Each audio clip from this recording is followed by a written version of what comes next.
आप सभी को सूचित किया जाता है कि यह कहानी काल्पनिक है।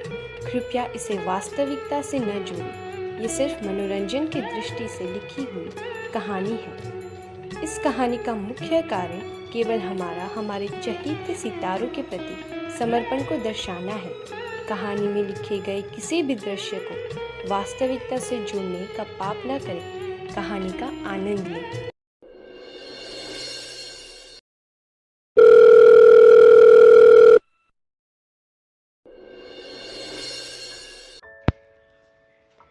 Good morning mister junior Ahuja. कैसा रहा आपका हनीमून? अरे यार, काहे का हनीमून। 4 मीठी बातें तक नहीं हुई वृंदु से। घर आके फटाफट डिनर किया एंड बच्चों का रूम देखा, फिर हमारे रूम में आके सो गए हम। वृंदा बहुत टायर्ड थी ना। खैर तू बता क्या बात है। सुबह सुबह तेरा कॉल देख के मैं डर गया। मैं बहुत गहरी नींद में सो रहा था। नहीं ब्रो, नथिंग सीरियस। सोचा तू जाग गया होगा तो तुझसे बात कर लूं कि नए घर में तेरी पहली रात कैसी रही। फिर तेरी थोड़ी लेग पुलिंग कर लूंगा। अब देखना, मेरे पास तो कोई ऐसा रोमांटिक बातें होती नहीं, बस तुझे देख के ही खुश हो लेता हूँ।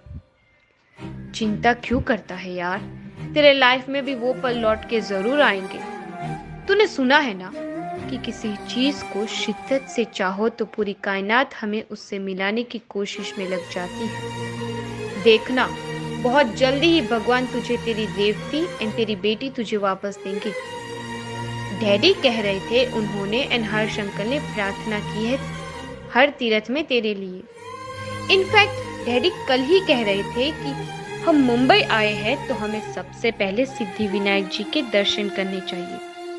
बोल कब चलेगा? क्या तुझे मेरा जवाब पता नहीं? मैं नहीं जाऊंगा। मैं नहीं मानता कि भगवान किसी की सुनता है। अगर सुनता तो 26 साल से मुझे इतना तिल तिल करके नहीं मारता। सिर्फ एक ही तो खुशी है मेरी, वो भी मुझे नहीं देता। अब अगर मैं उसके दर पे गया भी तो सिर्फ अपनी रेवती के साथ जाऊंगा। वरना जिस भगवान ने मुझे मेरी रेवती से दूर किया, ये जानते हुए भी कि ना मेरी कोई गलती है ना मेरी रेवती की, मैं ऐसे भगवान के दर पे कभी नहीं जाऊंगा, कभी नहीं। चल रखता हूँ। सोचा था सुबह सुबह तुझसे बात करूंगा, मूड अच्छा होगा, पर यहाँ तो उल्टा मूड ही बिगड़ गया। अरे माँ, आप आ गए मीटिंग से? Thank God, I was getting bored. मैंने भी अपना ऑफिस का काम आराम से कर लिया ताकि जब आप आओ तो आपके साथ वक्त बिता सकूं। आप टायर्ड हो गई होगी, आपके लिए हर्बल टी ऑर्डर करूं? नहीं बेटा, कुछ नहीं। तेरे इतनी केयर करने से ही मेरी सारी थकान दूर हो गई। अभी बाहर बहुत धूप है, 4 बजे के बाद हम बाहर चलते हैं।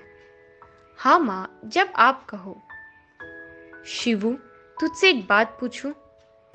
क्या तू कभी मुझे माफ कर पाएगी? माँ, अगर आप कुछ महीने पहले भी मुझसे ये सवाल पूछती ना तो शायद मेरा जवाब ना होता, लेकिन अब मैं खुद को बदलने की कोशिश कर रही हूँ। पहले मैं हर चीज को अपने एंगल से सोचती थी, हमेशा आपको ही गलत समझती थी। लेकिन एक दिन मुझे राम दादू ने बहुत समझाया। उन्होंने बहुत कहा कि बेटा, तुझे तो किस बात का दुख है तू जानती ही है, लेकिन तेरी माँ किन दुखों से गुजर रही है तुझे उसका कोई अंदाजा नहीं। तब मुझे रियलाइज हुआ कि शिबिना तो इतनी परफेक्ट नहीं है कि अपनी माँ को कुछ भी कह सके। माँ जानती है, अब राम दादा आपको बहुत मानते हैं, आपकी बहुत केयर करते हैं। माँ, केयर तो मैं भी आपकी करती हूँ और प्यार भी, लेकिन हमेशा मेरा गुस्सा हमारे रिश्ते के बीच आता रहा। मुझे अपने गुस्से और अपनी डैड को ढूंढने की जिद के आगे आपकी इस आर्टिफिशियल स्माइल के अंदर की तकलीफ कभी दिखी ही नहीं। कभी आपसे 2 पल बैठ के आपको समझने की कोशिश की ही नहीं। माँ, क्या आप मेरे साथ अपने मन के दुख शेयर करोगी? आई प्रॉमिस, मैं आपको जज नहीं करूंगी। बोलो ना माँ। बेटा, बच्चों से तो माँ बाप सिर्फ अपनी खुशियां बांटते हैं। मैं तुझसे दुख कैसे बांटूं? सबसे बड़ा दुख तो ये ही है कि मैंने अपनी तकलीफों में तुझे तेरे डैड से दूर कर दिया, जो ना तू डिजर्व करती है और ना तेरे डैड। माँ, डिजर्व तो आप भी नहीं करती डैड से दूर रहना, पर रह रही हो ना आप डैड से दूर। मेरी बस यही ख्वाहिश है, आप लोगों को एक साथ देखना। एंड जब आप और डैड वापस एक साथ होंगे, that would be the best day of my life.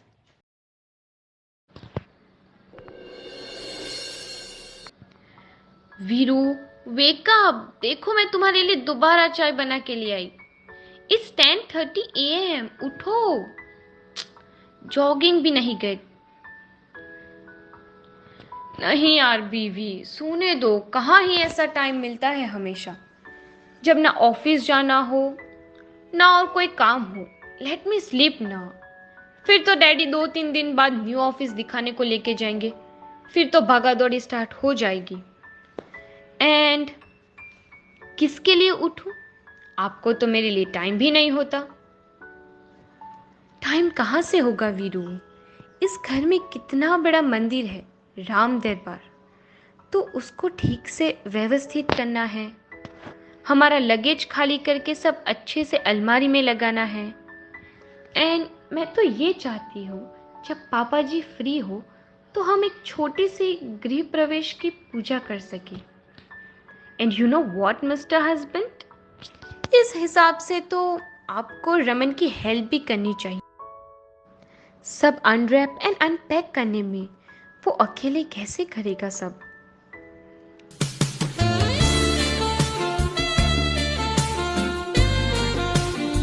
अब ठीक है, उठ गया मैं। अब आप जो कहो। आपका हुक्म सर आंखों पे मैडम।